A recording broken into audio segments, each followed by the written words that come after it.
Hello guys, in this tutorial you will learn how you can create a password for your account on Consensus AI. So let us guide you through this. So head over to your account on Consensus AI, and let's say for instance you signed up and are logged in with your Google account or with your Facebook account. In that case there won't be any password set because you're using the given social media account to log in. But there's still the option to create and assign a password for your account if you like to do that.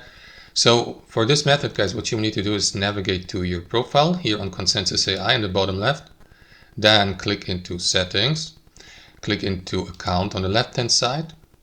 And here, guys, click into Security here on the left-hand side. And then what you want to do is navigate to Set Password here.